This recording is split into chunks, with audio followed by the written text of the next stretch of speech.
Hello guys, નમસ્તે. આજે બનાવીએ છીએ સરળ અને પોચા બને તેવા સોજીના ઢોકળા. સોજીના ઢોકળા બનાવવા માટે 2 વાટકી જેટલી મેં સોજી લીધી છે. તેમાં છાશ રેડીને મિક્સ કરીશું. થોડી છાશ રેડી જવાનું અને મિક્સ કરી જવાનું. જ્યાં સુધી મિશ્રણ બને ત્યાં સુધી હલાવી અને મિક્સ કરી જવાનું.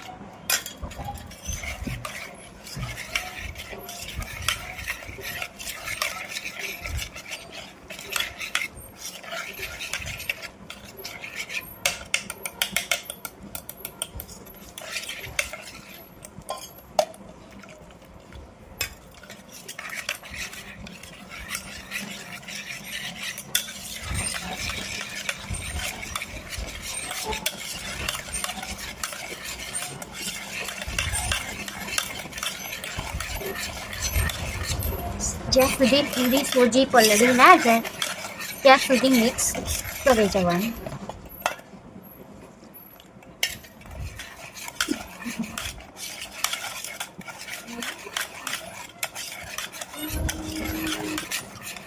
તમે જોઈ શકો છો કમ્પ્લીટ સોજી સાથે મિક્સ થઈ ગઈ છે. થોડી ગાડી લાગે તો થોડી છાશ ઉમેરી દેવાની.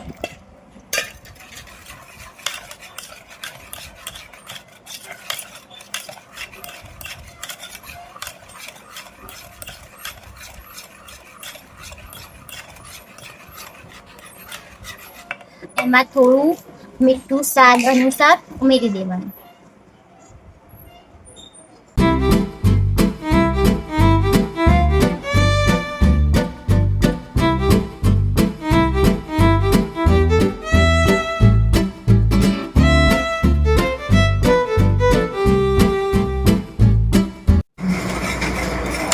કમ્પ્લીટ મિક્સ થઈ ગયું છે. હવે આને અડધો કલાક માટે ઢાંકીને તમે મૂકી દઈશું.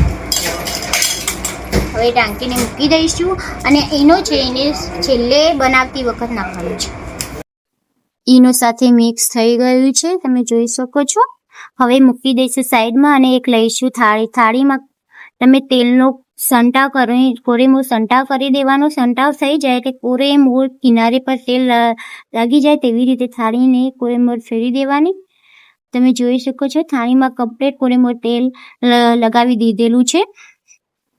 હવે તમે જે આપણે મિક્સર કર્યું હતું છાશ ને સોજી અને એનું મિક્સ કરેલું છે એ થાળીમાં રેડવાનું છે.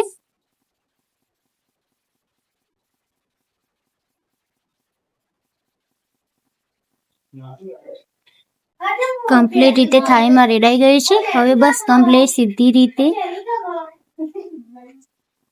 થાળીને કમ્પ્લીટ એક પસાડીને કમ્પ્લીટ કરી દેવાનું એટલે સરળ કમ્પ્લીટ કોરેમોર થઈ જાય. હવે પહેલેથી જ મેં પાણી ગરમ કરવા મૂકી દીધું છે. એમાં આપણે જે થાળી હતી એ મૂકી દેવાની.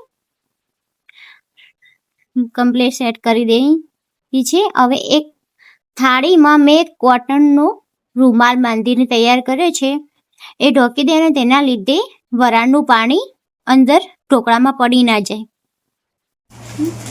હાય ગાઈસ, 15 મિનિટ થઈ ગઈ છે. હવે ઢોકળા ચેક કરીએ. ચાકુ લઈને તમે અંદર ગાળો એટલે આજુબાજુ જોઈ લેજો. ઢોકળાનો કોઈ બી ભાગ કશું ચોટી ના હોય તો આપણા ઢોકળા કમ્પ્લીટ ચડી ગયા કહેવાય. ઢોકળા કમ્પ્લીટ ચડી ગયા છે. હવે ઉતારી દઈશું.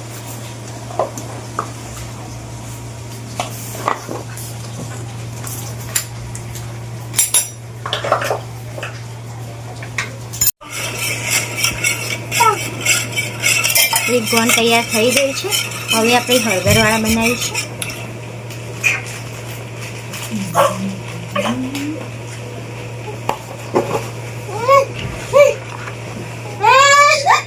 એક અડધી ચમચી જેટલી હળદર નાખીશું અને મિક્સ કરીશું.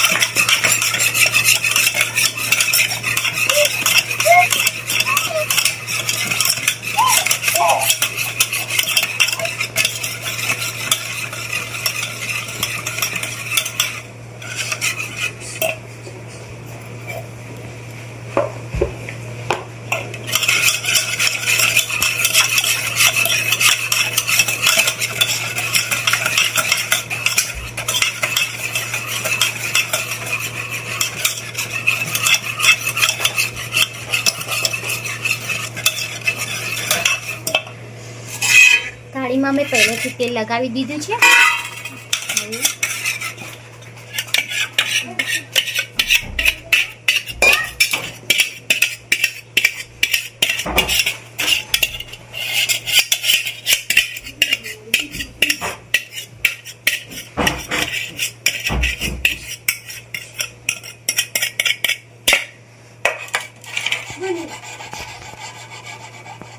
હવે થાળીમાં ચડવા મૂકી દઈશ.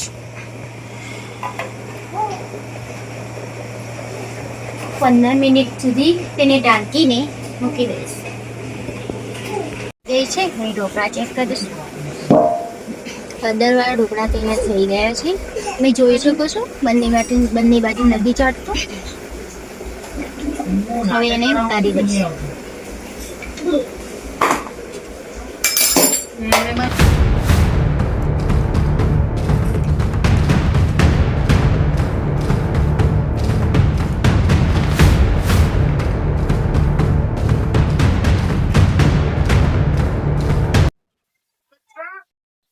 હેલો ગાઈસ, ઢોકળા તૈયાર થઈ ગયા છે. હવે ઢોકળા માટે વઘાર તૈયાર થઈ ગયું છે. હવે નાખીશું રાઈ.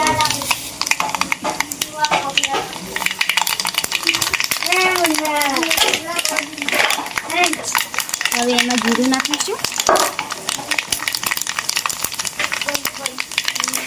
થોડા કઢી પત્તા નાખીશું.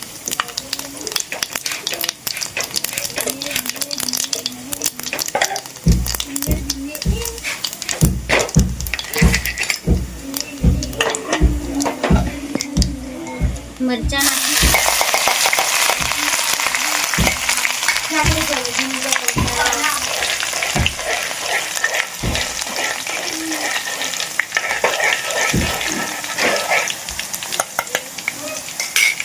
હવે નાખીશું તલ ટમેટા.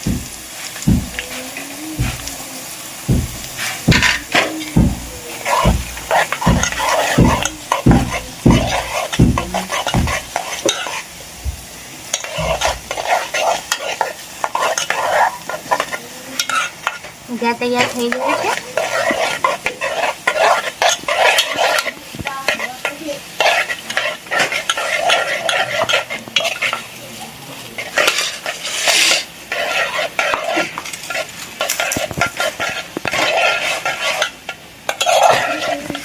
હવે વઘારને ઢોકળા ઉપર રેડી નાખીશું.